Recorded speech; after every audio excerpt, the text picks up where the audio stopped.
Hi, friends. Welcome to the Meant to Bloom podcast. We are doing something a little bit different today. I'm recording outside, so you might hear chickens, you might hear cars, you might hear neighbors. You might hear my kids coming in and out of the house. It's summertime. They're playing video games right now, old school Donkey Kong on the Wii. Um, but that can only last so long. We may get interrupted. The sunshine will call them out eventually.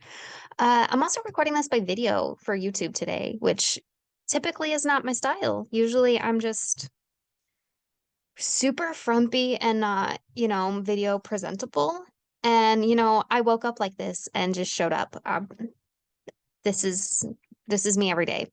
And honestly, I'm not looking the worst that I could look for just waking up. Um, so welcome to my life this morning. I want to talk to you today about meal planning. This is a really big deal for me to talk about this right now.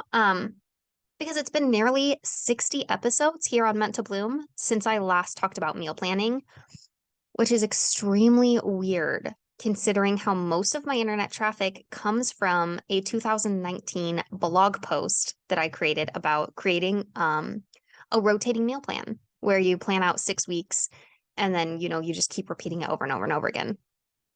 So truthfully, like I got burnt out on that a long time ago.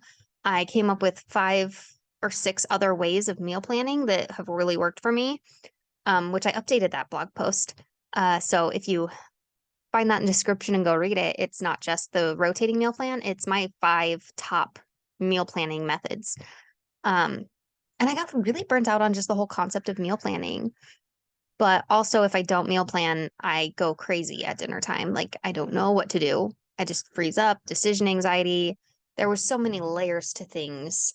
Um, and episode what 90? Yes, so last week's episode was all about becoming a confident decision maker, which really played a role in me not meal planning all the time because I became a lot better at making my decisions in the moment.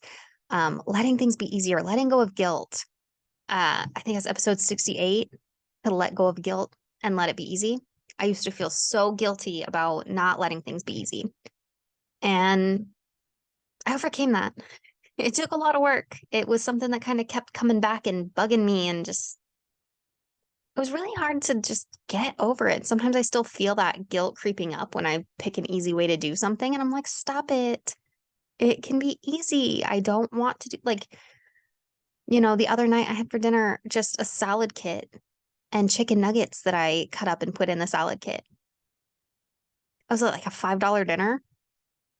And it was super easy because all I had to do was stick chicken nuggets in the oven. I mean, I could have microwaved it, made it even easier, but I was like, if we're doing chicken nuggets, I'm at least gonna cook them like the right way and have it taste a little high quality. It was definitely worth it. And it was honestly less work to just stick them in the oven than to keep checking them in the microwave. Are they still frozen? Um, but yeah, and I chose not to feel guilty about that because what did I do? Instead of standing in the kitchen cooking dinner, I was with my family. We were having a good time. It was, it was great. It was worth the trade-off of not cooking a whole, super nutritious, perfect Martha Stewart meal from scratch to spend time with my family and actually like fill my cup, you know? I think it all comes down to like what you're trading off. If you enjoy cooking from scratch, then do it. Um, if you don't, then don't. And don't feel guilty about not doing it. You got to do what's right for you. What feels good for you. Because otherwise you're just going to lose your mind. And we don't want to lose our mind in motherhood. Like, you got to keep your sanity. You got to keep in touch with yourself, Don't do it just because someone else is doing it, just because you think you should. You got to do what is actually right for you, for your family. Okay? Now I want to tell you, um, I was living in this house where I didn't like my kitchen. I kind of hated it. I went through a couple phases where I like made some updates, I decluttered it, painted the cabinets. It felt better for a little while, but it never lasted. That house energetically was not good for my family. And I know that for a fact because after moving 1 month ago today, we moved into this new house. Um, Life is just different. Just waking up in the morning feels different. We all sleep better at night. We feel better during the day. And it's just the energetic flow of the house. Seriously. 5 years ago, I would not have believed that. I definitely believe it now, having experienced energetics in a house. Seriously. Anyways, this new kitchen, it's energetically welcoming. It feels good to be in this kitchen. I want to clean my kitchen. I want to cook in my kitchen. If you know me before right now, that's not normal for me. That's not my typical behavior the whole last 30 years of my life. I have hated cooking. I have hated cleaning. I have gone on multiple rants about these things on social media and on my podcasts. I have multiple blog posts about how to stop hating cleaning so much. Like, this has been a part of my life, overcoming my hatred of cooking and cleaning and just the domestic housewife life, which was what I always wanted. I didn't want to be a career woman because I also really hated having to be somewhere at 7 o'clock in the morning and just like be made up and be on and like be on someone else's schedule. Which is why I guess I have an entrepreneurship heart where I want to show up and do things in my time when it feels good for me, when it's convenient for my family, for me to be able to show up and do this. I love not being on someone else's schedule. It's enough about me. Let's talk about meal planning. But yeah, I actually enjoy cooking and eating like a delicious meal. I can say that I cooked a delicious meal. I cooked French fries the other night. Last night I had French fries and some truffle mayonnaise that I got from grocery outlet, like majorly discounted. This is like some bougie sauce. Um, that I got it like way cheap because grocery outlet, that is the place to grocery shop. You just got to keep your eyes open for new stuff and not like trying to get the exact same as you always get, break out of your routine and it will be way worth it. Those were some of the best fries I've ever had. And I have been to restaurants where it was like $12 for a small thing of fries. With this tiny little truffle fries at, at a high scale, the highest scale restaurant that serves fries. And these were better. I cooked them with love and excitement and eagerness, and I was so excited to try them with that mayonnaise, and it was so good. Anyways, and that was simple. It was super easy. My husband put some burgers on the grill. I made some fries. I made a broccoli Amish salad, which is super simple and easy to cook. It's not even cooking, it's just mixing mayonnaise, sugar, splash of milk, broccoli, grapes. I could share that recipe if you email me. I'll tell you. I'll find it. There's a pin somewhere. Amish salad, broccoli, grape Amish salad. It's not my recipe. It's someone else's. Let it be easy and let it be simple. Let's talk about this. There's 3 things I want to really hit on talking about meal planning for the summer. Just meal planning has shifted for me so much over the last years. And what I'm doing right now is letting things be super simple. Okay, I'm choosing easy meals because I know it's light until like 9:30 at night. It's still warm outside. My kids are all playing outside on the trampoline at night, and I want to be out here with them. I want to be enjoying these summer nights with my family. And so there's a car driving by right now. I don't know if you can hear it over the mic. We live on this quiet little gravel road, so people drive by super, super slow. But I want to be out enjoying like the nightlife. I just want to be enjoying my life. I don't want to be stuck in the kitchen when everyone else is outside. So I know during the summer times, I don't want to be cooking these heavy comfort meals that take forever to cook, that just involve a lot of kitchen time. I want stuff that like I could cook it outside if I wanted. Stuff that's just like I mix it and I leave it in the fridge. Things that I could prepare earlier ahead of time, pasta salads and just all kinds of stuff like that. We like to do a lot of barbecuing because then my husband cooks it but I like to let these meals be easy. Like I was telling you, I just picked up a salad kit and then I threw chicken nuggets on top. And it was really delicious. And it lets you try new things when you do that too, because the salad kit is going to already have dressing in it and it's going to be different than, the Hidden Valley Ranch that is always your go-to or, whatever. Like it helps you try new stuff and new stuff is really exciting and really, really tasty. Worst case scenario, it doesn't taste that great. Oh well. And then I do things like that broccoli salad or, a pasta salad or something. And I have found that it can just be really, really easy. But I also, with the summertime, like my summertime vibe is so much spontaneity, but I need things to be structured and planned at the same time. I do not, I do not want to get to dinner time and be like, I'd really like to make this, but I don't have this ingredient because we have this habit of living outside of town. So it's 15 minutes to the grocery store. We don't have anything conveniently right around the block. Like it's going to take an hour to go to the grocery store and pick up what you need. 30 minutes travel, 15 minutes to find it, 15 minutes to get checked out and back to the car. It could take even longer if I do it and I have to take the kids with me versus, my husband grabbing it. So it can it can be really inconvenient to not be prepared for meals. Little interruption from a child is cool. He's just tattling on his brother for getting marshmallows. It's fine. No big deal.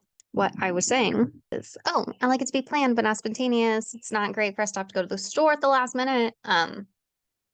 So what I do is I pick about 5 meals, and then I have 2 that are always in the freezer or a pantry staple meal where it's not going to go bad. Something like spaghetti. I've got the jarred sauce. I've got the noodles aren't going to go bad. The sauce isn't going to go bad. And then I throw, we always have bread on hand. We can do some just sliced toast with it. And we can cook up some green beans from the freezer or canned green beans or something. I always have something extra on hand, but I plan 5 meals and I do not assign them to a day during this time of the year. And I just say, I know I'm going to go grocery shopping and I'm going to have stuff for these 5 meals that are all super simple. I'm not getting over eager. I'm not like, I'm going to go cook something, that takes me an hour and it's, I'm not going to sign up to do 5 new recipes that I've never done before because I know myself and I know that gets really overwhelming and I don't enjoy that. So I don't even try to do that. I'll do like 5 pretty simple meals. And then maybe I'll try one new recipe. Maybe we'll go out to takeout. Maybe we'll have, a pantry or a freezer staple meal. Maybe we'll get pizza. Which right now, one night a week, Friday nights, we are alternating pizza and nachos or takeout if we choose to do takeout instead. But that is just what we've done since moving into this house. That's been our new thing is that Friday nights are either nachos or pizza. We don't feel bad about it. So that's kind of planned spontaneity, right? All right, now I want to share with you this formula. There is a formula that I have been following that helps me not feel like I'm going to lose my mind because I get super perfectionistic and whatnot about, is this meal really a meal? Is this enough food? Is this, balanced enough? It's got to be healthy-ish to me, I know I get overwhelmed when I try to be too healthy, so I do call it healthy-ish. Because it feels good. It doesn't feel overly processed all the time, but of course it's not the perfect healthy meal because who even knows what that is anymore? There's so many different opinions out there about what's really healthy for you, what's really not. Are eggs good for you? We don't know.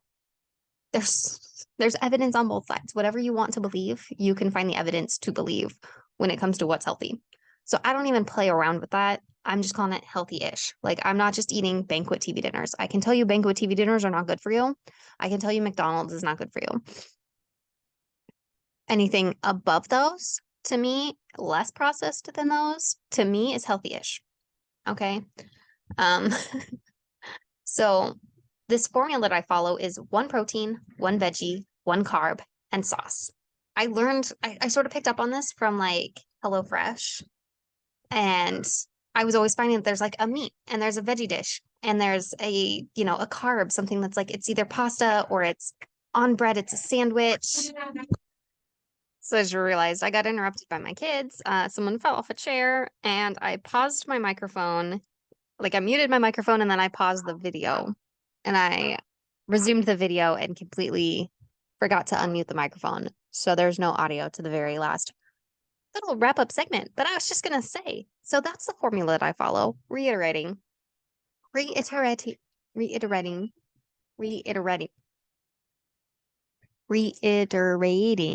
what I said before.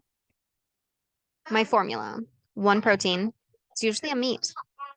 You do have creeper socks on.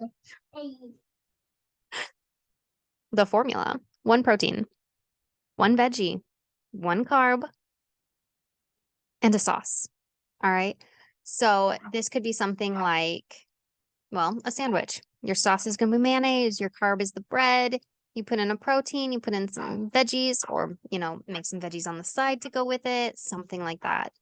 Super simple, super easy. This could be chicken breast with rice and broccoli and some like apricot jam on top.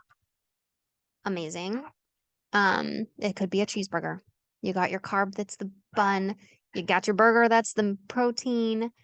You put some mayonnaise on it, it's a sauce, or ketchup or barbecue or whatever. You can add veggies to it. You can turn into like teriyaki where you've got pineapple and avocado and lettuce. Whatever. You could do lettuce and tomato, whatever it is. Like play with it, change it up. Don't be afraid. But if I follow that formula, I find like it's a meal and I can do things however I want. Can you guys please shut that door? Shut the door. Thank you. Please shut the door. Thank you. And that's it. That's the whole episode. I've got to get back to life. Children need me, dog needs me, life needs me. You've had your time, and I really hope to see you again next week. If this is the first time we're meeting, be sure to follow my podcast, Meant to Bloom, on any podcasting app that you listen on, or go to brittanyclarkson.com/podcast and bookmark that page. You can find me on Instagram at Britt Clarkson. That's Britt with 1 T. Clarkson, just like Kelly. No relation. Have a wonderful, fantastic day, and I hope this planning helps you through your summer spontaneity meal planning needs. Love you, friend. Bye.